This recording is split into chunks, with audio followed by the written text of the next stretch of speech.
Joining us on the Guadalupe Radio Network to talk all about St. Elizabeth Ann Seton Catholic School in Houston is the principal, Dr. Juan Suarez, and the assistant principal, Mrs. Belinda Longoria. Guys, thank you so much for being here in the KSHJ studio. It's exciting to have you here and talk all about the school. Thank you so much. It is a blessing to be here. Thank you. I want to ask all about the school's classical curriculum, about the students that are there. A lot's going on at St. Elizabeth Ann Seton. But Juan, I want to start with you because you are the new principal at St. Elizabeth Ann Seton Catholic School. Tell me, let's learn a little bit about your background. I know that in years past you've studied international finance, business. How did you end up getting into the realm of education? Right. So thank you so much again for having us today here. And yes, I actually, my undergraduate was in business administration. I went to a Catholic university, and I was born and raised in Bogota, Colombia. So I went to Universidad de La Sabana. And right after I graduated from La Sabana, I had the opportunity to do my internship in Washington, D.C. So I worked for an international organization, and it was a nonprofit. And then little by little, I started sensing and feeling the calling from the Lord to go into the education profession. Interesting. And I happened to had an invitation from my brother here in Houston, Texas. So I came all the way from Arlington, Virginia, where I was living at that time. And I came to Houston. And for the first time, that's when I heard about education. They're looking for bilingual teachers, and you are bilingual. So that was my first encounter. And then that was 2000. After that, I went to Florida. I was there for a couple of months. And then after I graduated, I received my diploma. I came back to Houston. I started working for a business. I was a manager. And then again, the calling from the Lord for education came to my door. And actually, that calling came also with my wife. And then I met my wife. We got married, and we actually started teaching the same year, 2003. At a public school as bilingual teachers.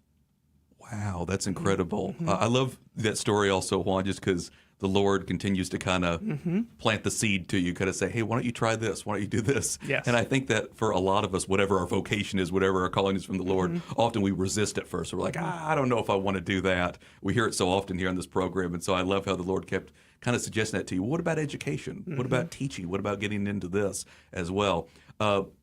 I want to say you also had gotten, was it some kind of graduate degree at the University of St. Thomas? Yes. What did you do there? So when I started in education, my wife and I started talking about, okay, so this is our calling, and this is what the Lord wants us to do, so let's do it right. So what we did is we started with an alternative certificate program to get our certificate in education. And then we started looking for options in getting a master's in education. And that's when we both decided to go into St. Thomas University. So both my wife and I are graduates of the School of Education at St. Thomas University here in Houston.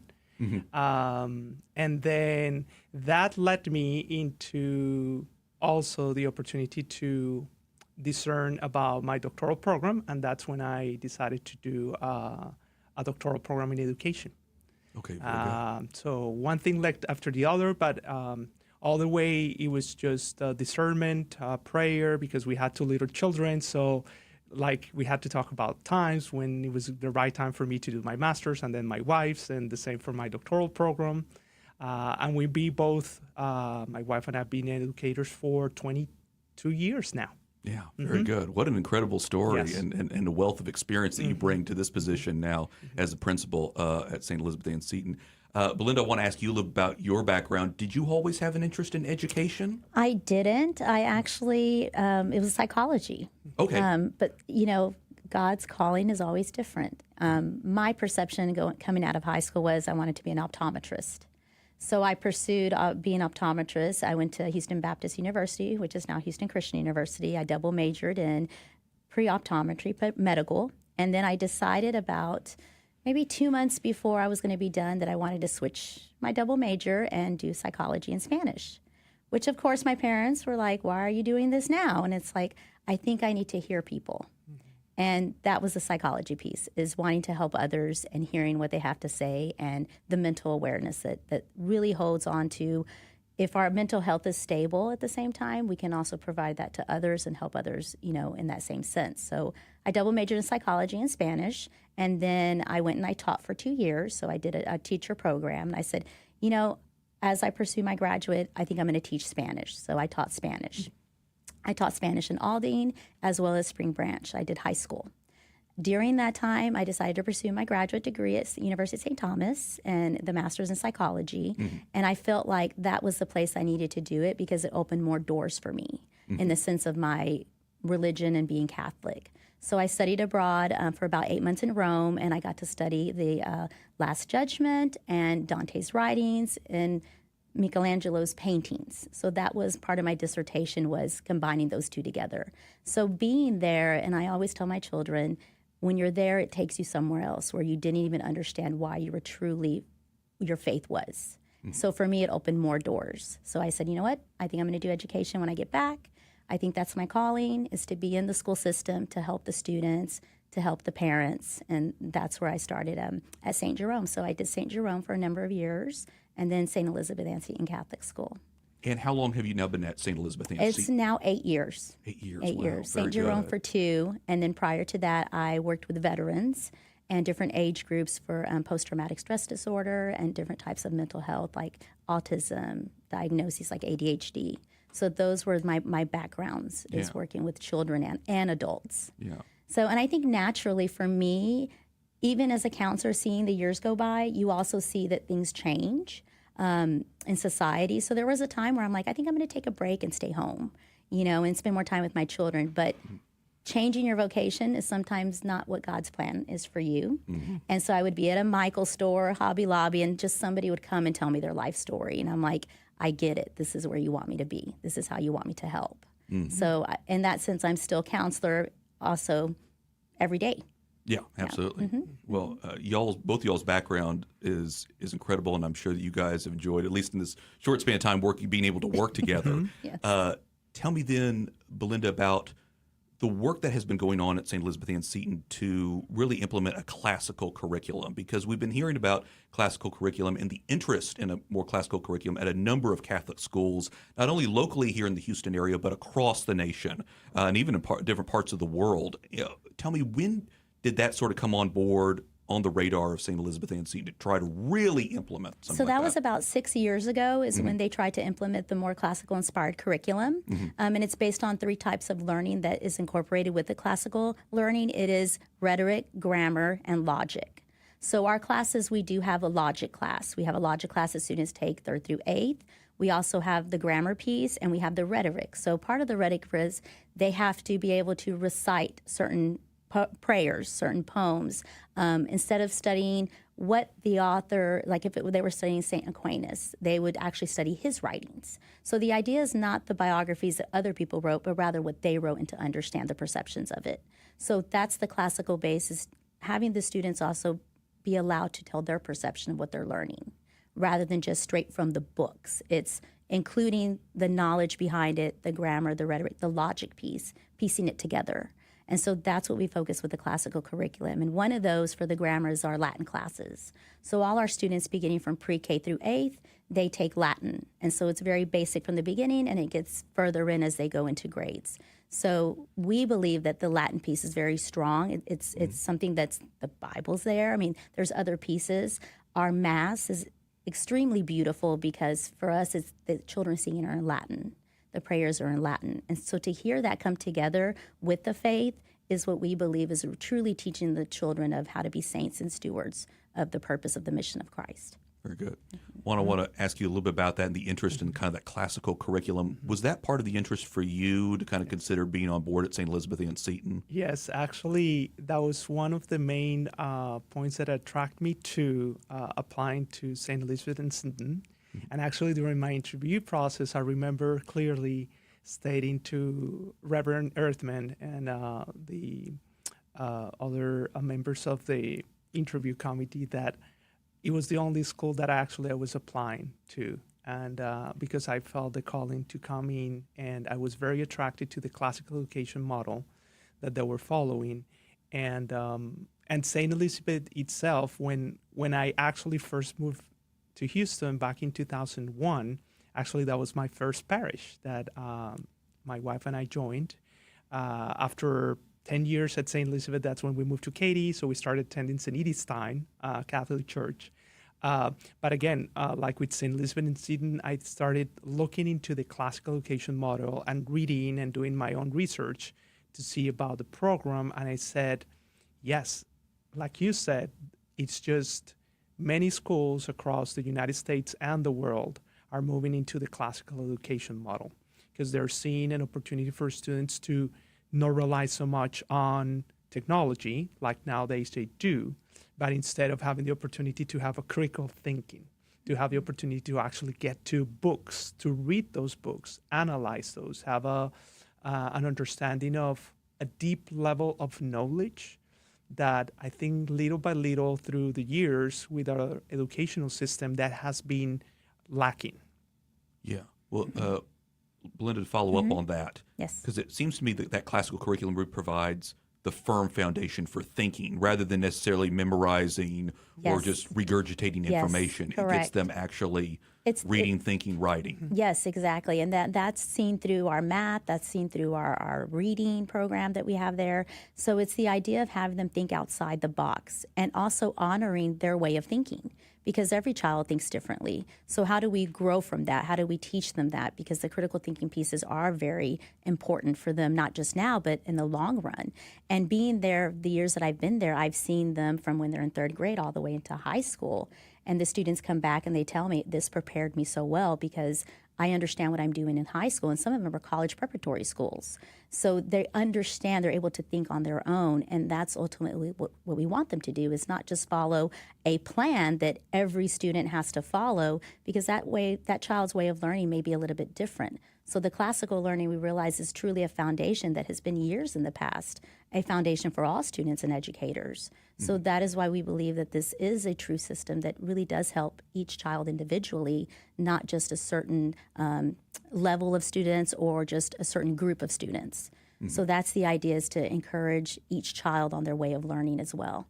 Very good. I want to follow up by asking you a little bit about how you've been kind of making this transition here, because we're in the middle of the school year right now, and you kind of just jumped on board right now, right? So, I mean, there wasn't a whole lot of like extra preparation or anything. Like you're right in the middle of it. Right. How has it been? Have you been able to adjust? Is Yes, it a bit of a challenge, just trying to get everything figured out? I've since day one, so I started in July. That was my first official day at St. Elizabeth. But I've been telling parents and families and members of the community that it's been a wonderful transition because we have a great and amazing admin team, teachers, very welcoming teachers, very hard workers, and I think that was one of the first things that actually caught my attention, is that 80%, close to actually 90% of our teachers stayed after, the previous administration. The principal was there for almost 9-10 years. So to me, and we had that conversation during one of our faculty meetings, is that I was really appreciative of Mrs. Longoria, the admin team, very supportive throughout the summer, making sure that, yes, we were starting a new administration, but let's do it. Let's make it possible. Let's make all these things that we need to and that we believe on to make it real. And it was the same thing with our teachers. And I'm very proud of them. I'm very proud of the quality teachers that we have.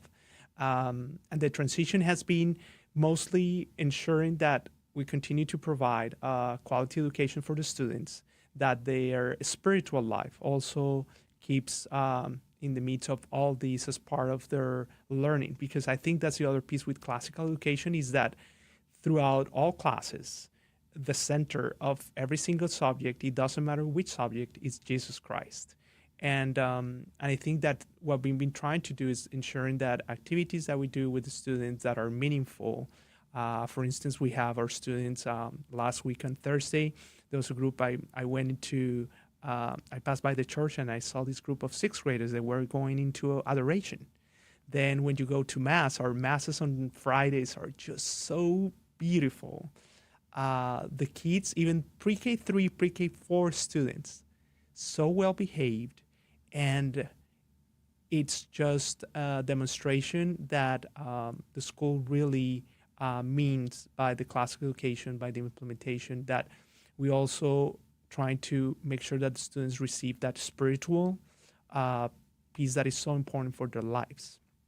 So the transition's been, I would say, yes, it's been kind of, we haven't stopped since we started. Like, it's been one thing after the other, but in terms of planning, making sure that we have our events planned, that we have our curriculum, that we have the resources that we need, planning the great events that we have for the students and for the families this year. So I think we're in a good place now. Mrs. Longoria also starting in this new role because she was our counselor before stepping into the assistant principal position. So I think for both has been a really good adjustment, getting to know each other's in terms of, the professional ideas and goals that we have for the school. And I think we're going in the right direction. And not just I'm saying it's just from parents that they sent us emails. Yesterday we received an email from a parent and she was saying, thank you guys, because we know you're working hard and we appreciate the work that you're doing. So we appreciate our community as well. I'm sure that's very rewarding to get those kind of emails and feedback from parents who really appreciate the work that you guys are doing and have been doing. Belinda, you had also mentioned the Mass being such an important part. You'd mentioned some of the prayers and songs in Latin. I know that one of the things that's important for a parish school is to have the support of the pastor, of the priest there. I guess Juan had mentioned Father Earthman, who's there now. Before that, I remember Father Bart Reynolds was there at St. Elizabeth Ann Seton. For you who have been there, Belinda, how important is that to have a good working relationship with these priests? And it seems like both priests, by the way, have been really good about supporting the school. Yes, both have been very good about supporting the school. And I see that both would, Reverend Reynolds was always visiting, and Reverend Earthman does visit a lot with the students. And it's important to have that bridge because we are a parochial school. We're a part of the parish, and to have that community build just in turn supports our students and our families. So for that to have that there, that encouragement and that support system, that guidance is extremely important. And we've been very blessed to have both of them always guide us in what we need to do, and especially with the students. I think that's the biggest piece is the students seeing the father on campus or the seminarians or any other fathers come visit ties that into with the students and maybe their vocation, what it might be, what their calling might be. And so it also brings them to the sense that they are normal like us in the sense that they're here in human flesh, but they also hold bigger responsibilities. So any questions that the students may have, they know they can go to them. So it's that open relationship with the students have with them as well, and the fathers guiding them and the seminarians guiding the students with any questions they may have. So it's been a true blessing having both Reverend Reynolds and Reverend Earthman there. Yeah, and I know you guys need all this support because St. Elizabeth Ann Seton is such a big parish. Yes. Draws people from all over, English speakers, Spanish speakers. Yes. It continues to grow, if not the biggest, one of the biggest in terms of just parishioner numbers. Yes. What is that? How does that translate then, Belinda, for you guys trying to get students in? Are you full now with the number of students, or do you need to get more students? Where are you at in terms of that balance? Well, we always welcome students, so we're balancing there. We do what would always encourage more to come, and that's from any area of the Houston area as well, or even outside of Houston. So we do have families that come from other states, and they're specifically looking for that classical learning piece, which is a great piece. But what we like the fact is that the parish is open to helping us in that community. So that is one thing we look at too, is the cultural pieces too. We do have a very large Vietnamese parishioners that go there, Hispanic culture as well. So all those pieces tie in, and so our students do come from those backgrounds. And so we're always welcome to enrolling new students and opening the doors, because at the end of the day, that is our mission, is to educate the students and to help those families. So it's never we've reached our limit. It's always, if there's a new one that wants to do the education and follow the Catholic faith, that is something that we're more than willing to help them and guide them that way. What's the current approximate enrollment right now? How many students do you think you got? It's about 215. 215. Okay, very good. Excellent. Yes. Well, I want to ask you guys both, because you are, of course, both Catholic, your families participate in the life of the church. I wanted to ask you guys before we go if you guys have any personal favorite prayers, personal devotions, things that you guys like to go to. Belinda, I'll start with you. I think it would be just prayers for our students and guiding them. You know, with the society that we live in, there's always that temptation there, but just for them to always seek the light in any darkness, you know, specifically for the students that we have and our future students. Because I think based on the society, a lot of students do need those prayers. And even if they're not with us, just in general, the education system, you know, to pray for them as well. That's definitely needed, and we'll encourage our listeners, our viewers also to be able to pray for that, because it's definitely needed in our society today. Juan, what about you? Favorite prayers, devotions? I think for us, and I always include my family in that, my wife and my 2 kids, yes, it's prayer, and it's that sacramental life. It's so important to always, I was telling a family this morning about the importance of going to the sacrament of reconciliation, to have the opportunity to go to the Eucharist. And the more as Catholics that we get into truly live that sacramental life, the easier it will be. And in terms of what? Of the burden that we have for every day. Just because we're Catholics and just because we go to Mass or just because we pray, that doesn't mean our problems are going away. But when you bring that up to Jesus, the heavy, I think the weight of those burdens just become lighter. So it's not like your problems are going away, but everything just, I think it's easier, smoother. So we always encourage, and with my family, that's what we try to do, is just lead by example, lead through prayer, lead through making sure that we shouldn't be afraid of speaking about our beautiful Catholic tradition, because we're so blessed to be Catholic. It's just an amazing gift, and that's what I've been telling always my students and the families, is that as Catholics, we're so blessed. We have the most gracious gift that we have received, which is being Catholic. So I think we're very proud of that.